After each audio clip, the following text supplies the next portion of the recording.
শুধু একটা কথা বললেন। মা বিদেশ যাওয়ার সময় বলে দিল মাকে ভুলো না, বাপ বিদেশ যাওয়ার সময় বলে দিছে মা বাবাকে ভুলো না, স্ত্রী চোখের পানি ফেলতে ফেলতে বলে দিছে আমাকে ভুলো না। কিন্তু ছেলে বলছে কাঁদতে কাঁদতে আমাকে ভুলবেন না আব্বা, মেয়ে কাঁদতে কাঁদতে বলছে আমাকে ভুলবেন না আব্বা। হ্যাঁ, তো সবাই কথা বিদেশ যাওয়ার পরে এই লোক মনে রাখছে, মাকেও জানাইছে মা আমি আইসা পড়ছি, আব্বাকে বলবেন আমি আসছি। স্ত্রীকে বলছে শুনছো আমি আইসা পড়ছি, কোনো অসুবিধা হয় নাই, আমার ছেলে মেয়েগুলোকে বলবা আমি যে ঠিক মতো আইসা পড়ছি। সবার কথা মনে রাখলো। তো রব্বুল আলামিন বলে দুনিয়ায় যাচ্ছ আমার কথা ভুলো না, কিন্তু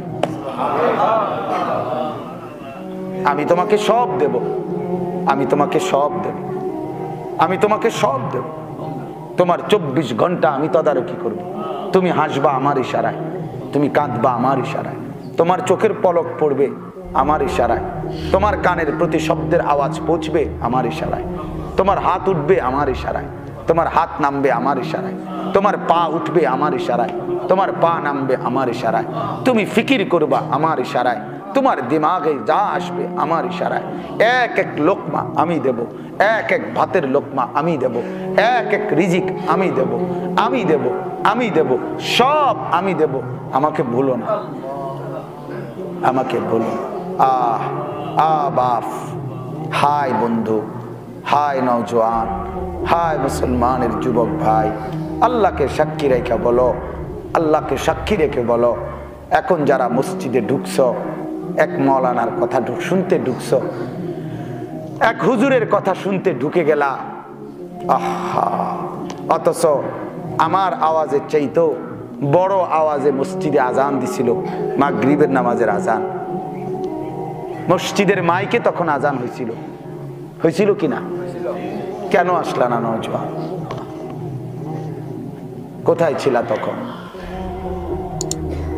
বাপ কোথায় ছিলা? তুমি মুসলমান না, এখন আসলা কেন? এক হুজুরের কাছে আসলে যে শুধু এই কথাই শুনতে হবে এটা জানো না? হুজুর কি তোমার হিন্দি সিনেমার গল্প বলবে? এই হুজুর কি তোমার নর্তকীর গল্প বলবে? তো তুমি তো জানোই এই মোল্লাদের কাছে গেলে, এই হুজুরদের কাছে আসলে এই নামাজের কথাই তো শুনবা, এই কোরআনের কথাই তো বলবে। তো সেই নামাজ, সেই আজান দেওয়ার পর কেন মসজিদে আসলাম? একবার মুসলমানের সন্তান হয়ে 1 মিনিটের জন্য নওজোয়ান ছেলেরা ভাবো, যারা আজকের মাগরিবের নামাজ পড়লা না কিন্তু এখন আল্লাহর ঘরে ঢুকলা, একটু কি বিবেকে বাঁধলো না? একটু কি বিবেকে বাঁধলো না? আহা, রবকে এভাবে কেমনে ভুলে গেল? কেমনে আল্লাহকে? আল্লাহ বলেন তুমি যাতে আমাকে ভুলে না যাও, আমি এই জন্য এই রব নাম শব্দটা সবচেয়ে বেশি ব্যবহার করছি। আমার 99 নামের তো প্রসিদ্ধ, আল্লাহ পাকের মোট নাম 99টা না, একটা ফজিলত শুধু এই 99টা নামের। কথা বুঝছেন নি? এটা খুব গুরুত্বপূর্ণ কথা। আল্লাহর মোট নাম কয়টা না? আল্লাহ পাকের এই 99টা নামের একটা আলাদা ফজিলত। আল্লাহ রাসূল বলেছে ইন্না লিল্লাহি 99 ইসমান ইল্লা ওয়াহিদান।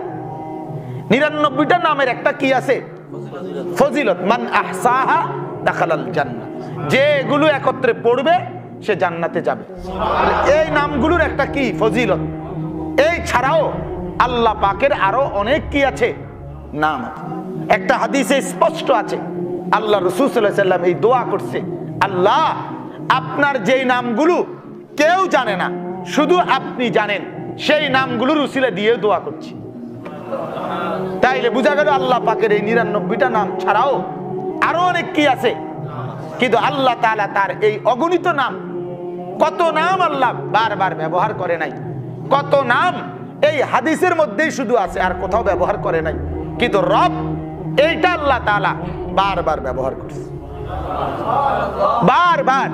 আলহামদুলিল্লাহি রাব্বিল আলামিন, এই যে রব, আল্লাহ বলেন রুকুতে যাবা পড়বা সুবহানা রাব্বিয়াল আযীম, এই যে রব, আল্লাহ বলেন রুকু থেকে দাঁড়াবা রব্বানা সামিআল্লাহু লিমান হামিদা, রব্বানা লাকাল হামদ, রব্বানা এই যে রব, আল্লাহ বলেন আবার সিজদায় যাবা, সুবহানা রাব্বিয়াল আলা, রাব্বিয়াল আলা, আবার বলো রাব্বিয়াল আলা, আবার বলো, আবার বলো, আবার বলো।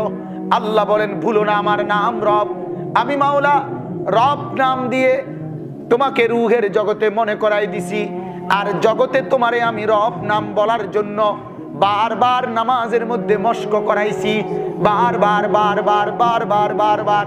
কোরআনুল কারীমের মধ্যে আল্লাহ বলছে বান্দা যতবার আমার কাছে দোয়া করবা বারবার রব বলে বলে দোয়া করবা, রব বলে বলে। রব্বানা আতিনা ফিদ দুনিয়া, রব্বানা যালামনা আনফুসানা, রব্বির হামহুমা কামা রব্বায়ানি সগীরা, রব্বি জাআলনি মুকিমাস সালাহ, রব্বানা ইসরিফ আন্না আযাব জাহান্নাম, রব্বানা ওয়া আতিনা মা ওয়া'আদতানা আলা রুসুলিক, রব্বানা হাব লানা মিন আজওয়াজিনা ওয়া যুররিয়াতিনা কুররাতা আ'য়ুন। শত শতবার বারবার বারবার বারবার আল্লাহ বলে রব বলো, রব বলো, রব বলো। রবকে ভুলে যেও না, রবকে ভুলে যেও না। ইয়া আইয়ুহাল ইনসানু মা গাররাকা বিরাব্বিকাল কারীম, আল্লাহ বলে বান্দা আমার মতো দয়ালু রবকে কেমনে ভুলে গেলা, কেমনে ভুলে গেলা। আল্লাহ বলে ইন্নাল ইনসানা লিরাব্বিহি লাকানুদ, আল্লাহ বলে মানুষ তুমি তো তোমার রবের ব্যাপারে বড় অকৃতজ্ঞ, তোমার আচরণে তো মনে হচ্ছে তুমি রব ভুলে গেছো। এক ওয়াক্ত নামাজ যে পড়ে নাই, রবের কথা তার মনে আছে কিনা? একটা সেজদা যে করলো না, রবকে তার মনে আছে কিনা? হারাম রোজগার যে প্রতিনিয়ত করছে, সে কি রবকে মনে রাখছে কিনা? যার স্ত্রী বেপর্দা, মেয়েরা বেপর্দা, এদের রব মনে আছে কিনা? যেই ছেলেরা অশ্লীল ছবি আর মোবাইল ফেসবুকে নর্তকীর নাচ দেখতে দেখতে জিন্দিগি বরবাদ করছে, বলেন এদের রব মনে আছে কিনা? তাইলে সারাক্ষণ যে রবকে ভুলে যায়, কবরে মান রব্বুকা বললে সে চিনবে কেমনে? বলেন না, কবরেও তো প্রথম প্রশ্ন বলবে মান রব্বুকা। তাইলে রুহের জগতে ছিল আলাস্তু বিরাব্বিকা, আমি কি তোমার রব নই? এখন কবরেও বলবে মান রব্বুকা, তোমার রব কে? তুমি বলবা চিনি না, তুমি বলবা চিনি না। আমি রব বলতে কাউকে জানি না, আমি চিনি মোবাইল, আমি চিনি ফেসবুক, আমি চিনি ইউটিউব, আমি চিনি মোটর সাইকেল, আমি চিনি বন্ধু, আমি চিনি দুনিয়ার সম্পদ। আল্লাহ বলে না না, তোমাকে না রুহের জগতে পাঠাইবার সময় বলছিলাম আমার রব মনে রাখতা, আজ ভুলে গেলা কেন? অতএব আল্লাহ এবার ফেরেশতাকে বলবে, ও আমার ফেরেশতারা, যে আমাকে মনে রাখে নাই, ভুলে গেছে, আমি আল্লাহর পক্ষ থেকে সিদ্ধান্ত হলো জাহান্নামের বিছানা তার কবরে বিছিয়ে দাও, জাহান্নামের পোশাক তার কবরে শরীরে লাগায় দাও, জাহান্নামের দরজা তার জন্য খুলে দাও, জাহান্নামের ভীষণ ভয়ঙ্কর আযাব যেন সে দেখতে পায়। আল্লাহ আমাদেরকে মাফ করে দেন। এজন্য আমার বন্ধুরা, এই ফিকির করা, এই ফিকির করা, যে বলতেছিলাম ওই কথাটা, যে তিনি রসুল আগের থেকে, তিনি রসুল কি, কিন্তু যেদিন তিনি 40 বছর বয়সে কালেমার দাওয়াত শুরু করলেন, সেদিন থেকে চূড়ান্ত ভাবে মক্কার কাফেররা ওনার কি শুরু করছে? বিরোধিতা করছে। বিরোধিতা করছে দুই ভাবে, মৌলিক হলো দুই ভাবে। কিছু বিরোধিতা করছে শারীরিক, কিছু বিরোধিতা করছে মৌখিক। কথা বুঝছেন? মানে আমি কম কথাই বলতে চাইতেছি, যেহেতু সময় কম এই জন্য বলছি। বিরোধিতা কয়ভাবে করছে বলেন? কিছু করছে শারীরিক, কিছু করছে কি মৌখিক। শারীরিক বিরোধিতা মানে জুলুম আর নির্যাতন করছে, ঠিক কিনা বলেন? হযরতে বেলাল রাদিয়াল্লাহু তাআলা আনহুর বুকে পাথর চাপা দিয়া রৌদ্রের মধ্যে ফেলে রাখছে। হযরতে খাব্বাব ওনার সাহাবী, দুই পাশের কোমরের গোশত জ্বলন্ত কয়লা, লাল কয়লার মধ্যে চাপ দিয়া ধইরা খুলে খুলে ফেলে দিছে। হযরতে সুমাইয়া বর্ষা মেরে উনাকে, মহিলা সাহাবী আবু জেহেল বর্ষা মেরে ওনাকে জাগাত শহীদ করে ফেলছে। হযরতে জানিরা আরেকজন মহিলা সাহাবী, ওনার 2 চোখ উপরে ফেলে দিছে। হযরতে খুবাইব ফাঁসিতে ঝুলাইছে। হযরতে মুসআব বিন উমাইর উলঙ্গ করে ওনাকে পুরা মক্কার গলিতে গলিতে ঘুরাইছে। হযরতে আবু বকর সিদ্দিককে কাবা শরীফের বারান্দায় এমন মারা মারছে, 3 দিন 3 রাত তিনি বেহুশ হয়েছিলেন। আল্লাহর নবী সাল্লাল্লাহু আলাইহি সাল্লামকে আবু লাহাব গলার মধ্যে গামছা জাতীয় কিছু লাগায়া তাই না কাবা ঘরের সীমানা থেকে বের করে দিছে। আবু জাহেল উটের পচা নারী বুড়ি পিঠের উপরে যখন সেজদা দিছে, পিঠের উপরে চাপায়া দিছে। এইভাবে ছোট ছোট পাথর মারত, কঙ্কর মারত। তায়েফের বাচ্চারা অজরে পাথর মেরে সমস্ত দেহ মুবারক রক্তাক্ত করছে। কি পরিমাণ রক্ত করছে, যে পরিমাণ হযরত যায়েদ বলে, নবীজির সাথে যিনি ছিলেন, নবীজির পালক পুত্র সাহাবী যায়েদ ইবনে হারেসা, তায়েফের বাচ্চারা এই পরিমাণ পাথর মারছে। পাথরের কারণে রক্ত ঝরতে ঝরতে আল্লাহর নবীর জুতা আর পায়ের তালু রক্ত জমাট বাইধা গেছে। পায়ের পিঠের মধ্যে মৃত্যু পর্যন্ত চালনির মতো ছিদ্র ছিদ্র ছিদ্র ছিদ্র ছিল। এই ছিদ্র আর মিলে নাই। হযরতে আয়েশা বলতেন, আমি বলছি নবীজির পিঠে হাত দিয়া, স্বামী আমার, ইয়া রাসূলুল্লাহ, আপনার পিঠে এগুলো কিসের দাগ, ছিদ্র ছিদ্র? আপনার কি ছোটবেলায় কোনো মারাত্মক কোনো বসন্ত জাতীয় কোনো গুটি বসন্ত কোনো রোগ হয়েছিল কিনা? আল্লাহর নবী চোখের পানি ফেলে বলছে, আয়েশা, আমার গায়ে বসন্তের গোটা বসবে কেন? আমার এই পবিত্র শরীরে কোনোদিন মশাও তো বসে না, আমার এই পবিত্র শরীরে তো কোনোদিন মাছিও বসে না। দেখো না, আমি যেদিক দিয়ে হেঁটে যাই ওই জায়গা পুরা মেশক আম্বরের গ্রাণ হয়ে যায়। হ্যাঁ, এটা হাদিস আছে না? আল্লাহ রসুল যেদিক দিয়ে যেতেন বাকিরা বুঝতো নবীজি এদিক দিয়ে গেছেন। এদিক দিয়ে কিভাবে বুঝতো? ওনার মেশকের গ্রাণ ওনার দেহ মুবারক থেকে বের হতো। আল্লাহ রসুলের সাহাবী মহিলা উম্মে সুলাইম, আনাস রাদিয়াল্লাহু তাআলা আনহুর মা উম্মে সুলাইম, আল্লাহর নবী একদিন গরমের মধ্যে, রৌদ্রের মধ্যে খালি গায়ে পিঠে শুয়েছিলেন। পিঠের মধ্যে তেমন কিছু ছিল না। আল্লাহ রসুলের কপাল এবং পিঠ পাশ থেকে ঘাম ঝরে ঝরে পড়তেছিল। হযরতে উম্মে সুলাইম সেগুলো বোতলের মধ্যে ভরছেন। আল্লাহ রসুল বলেন, এগুলো কেন নিচ্ছ? বলছি, ইয়া রাসূলুল্লাহ, এগুলো আমার মেশক আর সুঘ্রাণের কাজ করবে। আল্লাহ রসুল বলেন, আয়েশা, তো যেই পবিত্র দেহের এই হালাত, সেখানে গোটা হবে কেন, সেখানে পোক হবে কেন? মূলত আয়েশা, এগুলো তায়েফের বাচ্চারা যে আমারে পাথর মারছে, সেই পাথরের ছিদ্র হওয়া দাগ।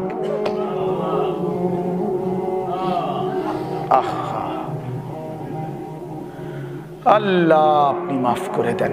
তো এইভাবে এই পরিমাণ বিরোধিতা, নির্যাতন, জুলুম, এটার নাম কি? শারীরিক। এটার নাম কি? নির্যাতন। বিরোধিতাটা কি ধরনের? শারীরিক বিরোধী। এরপরে মৌখিক বিরোধিতা। মৌখিক বিরোধিতা করছে। মৌখিক বিরোধিতা কি? আল্লাহ রসুলকে বলছে শায়ের, এই এটা কবি, কবি। এরপরে আবার বলে কাহেন, এটা গণক, জ্যোতিষী, গণক। আরেকবার বলছে এটা আপনার জাদুকর, এটা কি? জাদুকর। একবার বলছে সে জাদুকর, আরেকবার বলছে সাহের, আরেকবার বলছে শায়ের, আরেক কবি, আরেকবার বলছে গণক, আরেকবার বলছে লামাজনুন, পাগল, আরেকবার বলছে আবলাহ, নির্বোধ, বোকা, আহমক। এরকম হাজারো মন্দ শব্দ বলছে। এর দ্বারা শারীরিক না, মৌখিক ভাবে কষ্ট দিছে। ঠিক কিনা বলেন?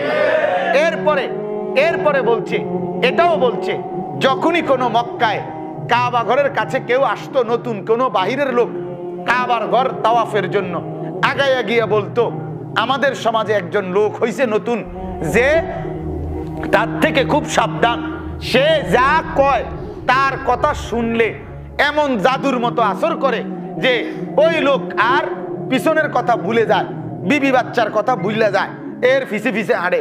সাবধান, চাইও কিন্তু কি করো না, তার কাছে যাইও না। হাদিসে আছে তুফাইল ইবনে আমর নামে এক সাহাবী, উনি আরবের বাহিরের এলাকার দাউস গোত্রের, উনি ওইখান থেকে আসছেন, বড় নেতা উনি। মক্কার কুরাইশরা ওনারে আগাইয়া গিয়া একবারে ওই বটতলি থাকতে গিয়ে কই আইছে, বুঝেন নাই কথাটা? ওইনে মালাই বাঙ্গরা ফার হইছে আরে কইছে সাবধান সাবধান, সাইয়েন কিন্তু তাওয়াফ করতে যাইতেছেন, শুধু আল্লাহর ঘর তাওয়াফ করে তাড়াতাড়ি বাইর হয়ে যাবেন। আমরা এলাকায় আমরা একটা বড় সমস্যা দেখা দিছে এখন। সমস্যাটা হইল আমাদের এলাকায় একজন লোক মুহাম্মদ নামের, এই লোকটা এমন এমন কথা বলে কি জানি পরে, এই পড়া শুনলে সে সব ভুলে যায়, পরিষ্কার কিতাবে আছে কথা, সব ভুলে যায়। এরপরে যাইয়েন কিন্তু ওনার কাছে যাইয়েন না। হযরতে তোফাইল বলে আমি ডরে কানের দোনো মানে কানের মধ্যে তুলা লাগাই নিছি, কানের মধ্যে, যাতে করে ওই মুহাম্মদের কথা না শুনি। তো এরপরে তাওয়াফ করতে করতে করতে করতে শেষ করলাম, করে এখন আমি জামুগা একটু দাঁড়াইছি, বুদ্ধি করিয়া মক্কার এক নেতা, আল্লাহ রাসূল সাল্লাল্লাহু আলাইহি ওয়াসাল্লাম তখন এক কোনায় বসে বসে কোরআন পড়ছিলেন। তখন এক নেতা আগাইয়া গিয়া কানে কানে ভালো করে কইছে, ওই যে উনি সাইয়েন হেদিকে যাই না, এন্দিয়ে যাই, এন্দিয়েও একটা রাস্তা আছে ঘুরিয়া, এদিক দিয়ে কি?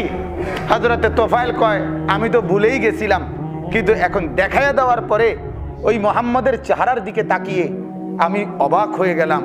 এমন সুন্দর, এমন পবিত্র চেহারা, সে কিভাবে মিথ্যুক হয়, সে কিভাবে মিথ্যুক হয়?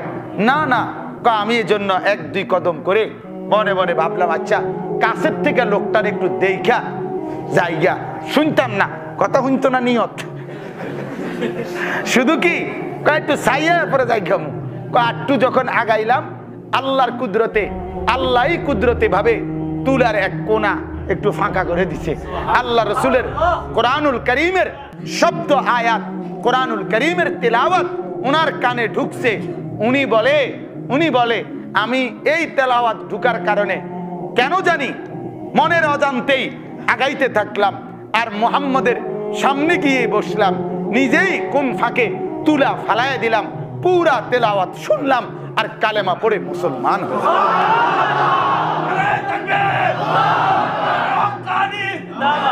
বুঝছেন তো? কালেমা পড়ে মুসলমানই হয়ে গেলাম। বলেন আলহামদুলিল্লাহ, বলেন আলহামদুলিল্লাহ। তো আল্লাহ রাসূল সাল্লাল্লাহু আলাইহি সাল্লামকে তারা এইভাবে মৌখিক কষ্ট দিছে। এরপরে কিছুদিন পরে যখন দেখতেছে কোনো কথায় কাজ হয় না, এরপরে বলতেছে এই কোরআন মুহাম্মদের বানানো, এই কোরআন কি মুহাম্মদের বানানো কথা। এগুলো সে নিজে নিজে ঠিক করে লয়, আর সকালবেলা অনুসারীদেরকে বলে। এই যখন আল্লাহ পাক রব্বুল আলামিন, আমি তো আপনাদেরকে সময়ের কারণে বললাম না, যে যতগুলো মৌখিক শব্দ বলে রসুলকে গালি দিছে, প্রত্যেকটার জবাব সরাসরি আল্লাহ পাক নিজে দিছে, প্রত্যেকটা। মা আনতা বিনিআমাতি রাব্বিকা বিমাজনুন। আল্লাহ বলে ওরা বলছে পাগল, আমি বললাম আপনি পাগল না। আল্লাহ বলছে ওরা বলছে কবি, আল্লাহ বলে ওয়ালা বিকাউলি শায়ের, না এটা কোনো কবির কথা না। আল্লাহ বলছে ওরা বলতেছে গণক, আল্লাহ নিজে বলে ওয়ালা বিকাউলি কাহিন, না এটা কোনো গণকের কথা না। আল্লাহ নবীকে বলছে দোস্ত আপনি একটা জবাবও দিবেন না, জবাব দিমু আমি জবাব দেবো, ওরা যে যা বলুক আমি আল্লাহ জবাব দেব। আবু লাহাব বলছে তাব্বান লাকা মুহাম্মদ তুমি ধ্বংস হও। আল্লাহ বলে দোস্ত আমি জবাব দিচ্ছি, তাব্বাত ইয়াদা আবি লাহাব, আবু লাহাব তুই ধ্বংস, তুই শেষ, তোরে হোতাই এলাম, একদম হোতাই এলাম। ও তাব্বা মানে হোতাই এলাম, মানে তুই পুরা শেষ, পুরা শেষ। তুই কইলিটা কি? কারে বললি বেটা, কারে বললি? তুই আমার বন্ধুকে বললি? তোর এত বড় সাহস বেটা, তোরে একদম সিধা করে এলাম বেটা। হ্যাঁ, আল্লাহু আকবার। তো এই জন্য প্রতিটা কথার জবাব দিছে কে?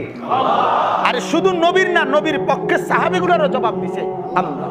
হযরতে বেলাল ৮ম হিজরিতে মক্কা বিজয়ের সময় মসজিদের কাবা ঘরের ছাদে দাঁড়াইয়া আল্লাহ নবী বলছে আজান দাও। মক্কার কুরাইশরা দূর থেকে বলতেছে হায় বাপ দাদা, তোমরা কবরে গিয়া ভালোই করলা, আমরা এই বেজ্জুতি দেখলাম বাচ্চা থাইকা। গোলাম গোলাম তে গোলাম, এই বেলাল তে সেদিনকে তারে ফিরছি আর তে এখন কাবাগরের ছাদে আজান দেয়। এত বড় বেজ্জুতি দেখবার চাইতে মইরা যাওন ভালো ছিল। বাপ দাদা তোমরা মইরা কত ভালো করছ। আল্লাহ তাআলা বলে বন্ধু নবী আমি জবাব দিতেছি, আমি আপনি কইেন না, আমি বলি ইয়া আইয়ুহান নাস ইন্না খালাকনাকুম মিন যাকারিন ওয়া উনসা। আল্লাহ বলে এই বেঈমান কারে বললি? এই তোরা কুরাইশরা, তোরা এক মা বাবার সন্তান, আদম আর হাওয়া আমার বেলালও সেই মা বাবারই সন্তান, একই মা বাবার সন্তান। তোরা কেমনে বললি বেটা? তার মানে জবাব দেয় কে? আল্লাহ। প্রতিবার জবাব দিচ্ছে কে? এই যখন তারা বলল যে আল্লাহ পাক রব্বুল আলামিন কোরআন নাজিল করে নাই, আল্লাহ এগুলা পাঠায় নাই, বরং মুহাম্মদ নিজে বানাইছে, তো আল্লাহ জবাব দিয়ে বলতেছে বন্ধু আমি জবাব দিচ্ছি তাইলে ওয়া ইন কুনতুম ফি রাইবিম মিম্মা নাযালনা আলা আবদিনা।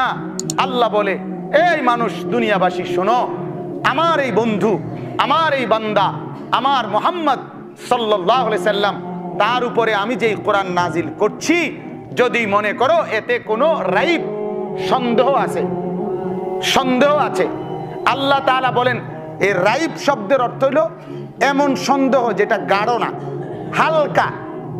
হালকা একটু বালু লাগছে, এমনি একটা মোছা দিলেই সরে যায়, টোহা দিলে, সুন্দর কথা, টোহা। তো এই টোকা দিলেই যেটা কি সরে যায়, এরকম হালকা। মানে আল্লাহ তাআলা বলে গাঢ় সন্দেহ হওয়ার তো কোনো সুযোগই নাই।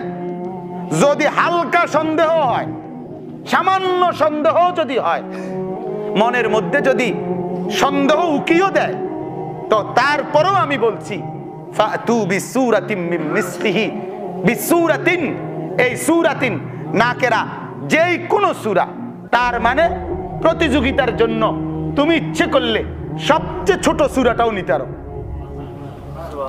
কোনো অসুবিধা নাই। আল্লাহ বলেন সবচেয়ে ছোট সূরাটাও পারলে নাও, নিয়া ওই সূরাটাকে সামনে রাইখা তুমি এরকম একটা ইন্না আ'তাইনাকাল কাউসার, সবচেয়ে ছোট সূরা, এটার মতো একটা 3 লাইনের 3 বাক্যের একটা সূরা বানায় দাও। এই পৃথিবীতে কবির কবিতা চর্চা দেখে দেখে আরেকজন কবিতা লেখা শিখে, গল্প লেখা দেখে দেখে গল্প লেখা শিখে, প্রবন্ধ দেখে দেখে মানুষ কি লেখে, প্রবন্ধ লেখে। যদি এটাই তো নিয়ম, শিক্ষকের দিক নির্দেশনা নিয়ে ছাত্র এরপরে কি করে, বাড়ির কাজ করে, আবার নিজে বানায়, নিজে রেডি করে, এরকম না বিষয়। তো যেহেতু মানুষের বানানো, তাহলে এক মানুষেরটা দেখে দেখে, এক মানুষেরটা শুনে শুনে আরেকজনে এটার মতো বানাইতে পারে, কবিতা বানায়, প্রবন্ধ বানায়, গল্প বানায়। তো এটা যেহেতু মুহাম্মদের বানানোই, তো তুমিও এটা দেখে দেখা 3 লাইনের শব্দটারে সামনে রাইখা তুমি একটা বানাও। আল্লাহ তাআলা বলে আমি নাজিল করছি একলা, তুমিও বানাইবা একলা। কয় না, কয় তুমি একলা না, কররা হুমকি, কয় ওয়াদউ শুহাদাআকুম মিন দুনিল্লাহ, শুধু আমারে বাদ দিবা, আর যা লইতারো তুমি, আর যা লইতারো, যত লোক লইতে পারো তুমি লও, শুধু আমারে বাদ দিবা। আমারে বাদ দিয়া বাকি তামাম দুনিয়া নাও। শুহাদাআকুমের 2 অর্থ, আওয়ানাকুম, একটা হলো তোমাদের যত সঙ্গী, এই সঙ্গী যত আছে তোমরার লগের সবাইকে ডাকো, অথবা এই শুহাদাআকুমের আরেকটি অর্থ হলো আসনামাকুম, তোমাদের যেই দেবতা, তোমাদের যেই মূর্তি, যেগুলোর পূজা তোমরা করো, এগুলোরে লও, এগুলোরে কও। আপনারা যেহেতু আমগো দেবতা, আপনারা কোন রকম আমগো ইজ্জতটা বাঁচান, আমনগো দিকে চাই, এই তো এত কিছু করতে আছি, ঠিকই না বলেন না কেন? আপনাগো দেবতার সম্মান রক্ষার জন্যই তো কি করিয়েন, এত কিছু করিয়েন, তাইলে আপনারা একটু সহযোগিতা করেন। আল্লাহ বলে তোমাগো সব দেবতা 33 কোটি হোক আর 34 কোটি হোক, সব ডিরে লও, তোমরার সমস্ত মানুষটিরে লও, নিয়া এই কোরআনের মতো আরেকটি সূরা বানাও। ইন কুনতুম সাদিকিন, যদি তোমরা তোমাদের দাবিতে সত্যবাদী হয়ে থাকো। কথা পরিষ্কার, একদম সাফ সাফ কথা। তুমি যদি বলো মুহাম্মদের বানানো, তো ঠিক আছে, তোমার দাবি তুমি প্রমাণ করো। এর চাইতে পরিষ্কার কোনো কথা হইতে পারে? এটা একদম আলোকিত কথা। এরপরে আল্লাহ বলে ইল্লাম তাফআলু, যদি না পারো, যদি না পারো। এরপরে একটা মজার কথা বলছে আল্লাহ, ফা ইল্লাম তাফআলু, আল্লাহ বলে যদি না পারো। আবার লগ লগ আল্লাহ কয় ওয়ালাম তাফআলু ফাইত্তাও না। এটার একটা সুন্দর উদাহরণ আমি কই। আমার গ্রামের বাড়িতে, এটা বুঝবেন আপনি সহজে। আমার নানার বাড়িতে, দাদার বাড়িতে, তো আমার এই চাচতো চাচি হয় আর কি, মানে বাড়ির চাচি। তো একদিন ওই আগের দিনে, এখন মনে কমে গেছে, আগের দিনে মহিলারা মাথার মধ্যে উড়ার মধ্যে কইরা কাছের জিনিস বেচত, বাড়ি বাড়ি নিয়ে নিয়া বেচত। মাথার মধ্যে এক উড়া পয়রা বাড়ি বাড়ি নিয়ে নিয়া বেচত, এখনো কম আর কি। তো এই এক মহিলা এই আমগো দাদার বাড়িতে আসছে, ওই মানে এই ওরার মধ্যে করে, ওরা কয় আমগো দেশে ওরা, এই ওরার মধ্যে করে এই কাছের প্লেট ফুলুট ইডি নিয়ে আইছে। তা আসছে আর ইডি যখন নামাইছে, আমার আম্মা আরো চাচিরাও অন্যান্যরাও এই বেডির এনে ওই ভিড় করে দাঁড়াইছে আর কি, ওইটি চাইতে আছে যে কি কি আনছে। তো এর মধ্যে আমার এক চাচি, উনি ওই দাম জিগাইছে আর কি 2-3 বার, মানে একবার মনে করেন এটা কত জিঙ্গায়, আবার থুইয়া দেয়, ওই আবার এটা জিঙ্গাইছে এটা কত, এরকম যখন বারবার 3-4 বার ইয়া করছে, জিগাইছে দাম, ওই যে বেডি বেচুন না জি দুইটা গেছে বেডি, দমক দিছে আর আমার চাষির, আপনি কিনবেন, জান আপনি কিনতেন বুঝছি, আপনি কেমন কিনুন না বুঝছি। এই কথাটা বুঝছেন নি? এইটা কও নেই, আমার এই সাথীর শরীরে পুরা সেতুটা গেছে। এই বেডি কি কইলি, কি কইলি এটা তুই কিনতারি, মানে তোর সবটির দাম কম। আরে ওইসে বুঝছি আপনি কিনবেন, মানে আরো সেতুটা কইলাম, কিন্তু তুই কিন্তু আজ গাবিড়ি কিনুম যত কিছুর বিনিময়। পরে 3000 টাকা চুক্তি করিয়া, মানে 3000 টাকা কথা বইলা এই সবটি ওরা শৌখিন লাইছে। আমার আম্মা বলতেছিল, মা আমার এই ঘটনা শুনাইছে আর কি। পরে যখন বেডি তো গেছে খুশি, পরে এডি খুললে দেখি নিচে খের সারা, খের বুঝছেন না, মানে হ্যাঁ এডি সারা, ভিতরে কিচ্ছু নাই, ওই উড়বেই যা কদুর জিনিস, মাল হইতো না আসতে সোটে আরো, কিন্তু জিদ উড়াইয়া সেত উড়াইয়া কি করে লাইলো 3000 টাকা বেচা লাইলো। তো আল্লাহ তাআলা বলতেছেন ফা ইন লাম তাফআলু, যদি না পারো। আবার আল্লাহ বলেন ওয়ালান তাফআলু ফাইতিনা, বেটা তুই সা কি কইলেন, ফাইতাম না। আল্লাহ কয় বট জামা বট ল র সেত ডক্টর, সেত উঠতেও চেষ্টা কর। কথা বুঝেন নাই? তোর জিদ যদি সর্বোচ্চ ওড়ে তো এই জিদ লই এই চেষ্টা কর। আমি কইলাম তুই ফাইতি না, তুই বেড়া হইলে ফাইতি না, যা। আল্লাহু আকবার। ফা ইন লাম তাফআলু ওয়ালান তাফআলু, আল্লাহ বলে যদি না পারো, ওয়ালান তাফআলু পারবাও না, পারতিও না, ফাত্তাকুন নার, তাইলে অপেক্ষা করো জাহান্নামের আগুনে জ্বলার। যদি কোরআনের বিরোধিতা করার কারণে, কোরআনের বিরুদ্ধে মিথ্যা কথা বলার কারণে, আমি আল্লাহ তো পরিষ্কার চ্যালেঞ্জ করলাম, এই কোরআনের সমকক্ষ আরেকটা সূরা বানাও, এই কোরআনের মতো করে কিছু লিখে দাও। যদি না পারো, যদি পারবাও না, তাইলে ফাত্তাকুন নার আল্লাতী ওয়াকুদুহান নাসু ওয়াল হিজারা, তাইলে জাহান্নামের আগুনে জ্বলবার অপেক্ষা করো। যদি বলো আমি জাহান্নামে কেন জ্বলবো, আল্লাহ বলে আল্লাতী ওয়াকুদুহান নাসু ওয়াল হিজারা, জাহান্নামের লাকড়ি তো হবে মানুষ এবং পাথর। আমি জাহান্নামকে বানাইছি মানুষকে জাহান্নামে জ্বালাবার জন্য, কিছু নাফরমানকে জাহান্নামে জ্বালাবো, কিছু পাথরকে জাহান্নামের মধ্যে আগুনে জ্বালাবো। এই জন্যই আমি আল্লাহ জাহান্নামের আগুনকে বানিয়েছি। উইদ্দাত লিল কাফিরিন, জাহান্নাম তো আমি বানিয়েছি বেঈমান কাফের নাফরমানদের জন্য। বলেন নাউজুবিল্লাহ। এইবার আমার কথার খোলাসা হইল, এই আয়াত দ্বারা এই কথা স্পষ্ট, এই কথা স্পষ্ট। কোরআনুল কারীমের তেলাওয়াত, কোরআনুল কারীমের জিকির, কোরআনুল করিমের তফসির, কোরআনুল করিমের ওয়াজ, কোরআনুল করিমের বয়ান, কোরআনুল করিমের মাদ্রাসা, কোরআনুল করিমের খেদমত। আল্লাহর কসম, আল্লাহ তাআলা বলে যদি কেউ এর বিরোধিতা করো, যদি এর বিকল্প কোনো কথা বলো, তাইলে আমি আল্লাহ চ্যালেঞ্জ করলাম এর বিকল্প কিছু তুমি পেশ করো। কেন বিরোধিতা করবা? কেন এর বিপক্ষে যাবা? এর বিকল্পটা তুমি বলো। বোঝেন নাই আমার কথাটা? এই ছেলে কোরআন শরীফ পড়ায় মহল্লার বাচ্চারে, আপনি যদি বলেন না পড়াইতে পারবে না, তো তুমি এর বিকল্পটা কও। কথা বোঝেন নাই? কি করতো তুমি কও, তাইলে তুমি এটা বলো। তা তুমি কোরআন শরীফ পড়াইতে পারবা না, তুমি হাট্টিমা টিম টিম, তারা মাঠে পারে ডিম, তাদের খাড়া দুটো শিং, তারা হাট্টিমা টিম টিম, এ টিম টিম টিম টিম করবা। তুমি কি করবা? Team team team team team team করবা তুমি। তো হাট্টিমা টিম টিম আমি প্রায় বলি, আপনারা মনে অনেকে শুনছেন আমার এই কথাটা, যে আসমানের নিচে জমিনের উপরে হাট্টিমা টিম বলতে পৃথিবীতে কিছু নাই। চাঁদের দেশেও নাই, মঙ্গল গ্রহেও নাই, সৌরজগতেও নাই, আটলান্টিক মহাসাগরের নিচে হাট্টিমাটিম বলতে কিছু নাই, হিমালয় পর্বতের উপরে হাট্টিমাটিম বলতে কিছু নাই। পৃথিবীর কোথাও কোনো পশু পাখি জন্তু জানোয়ার কীট পতঙ্গ হাট্টিমাটিম নামে নাই। তাহলে হাট্টিমাটিম কিতা? আমি বুঝছি, আমার গবেষণা হইল না না, আমি এটার উপরে চিন্তা করছি হাট্টিমাটিম কি।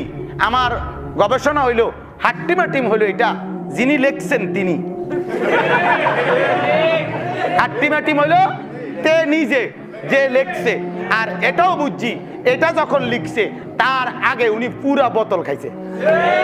বোতল কোনো অর্ধেক খাইছে না, পুরাটা ডাইলা দিছে। এই জন্য পুরা বোতল মারিয়া দাও নে, ওনার মাথার থেকে এই কথাটা বাইরেছে হাট্টিমাটিম টিম।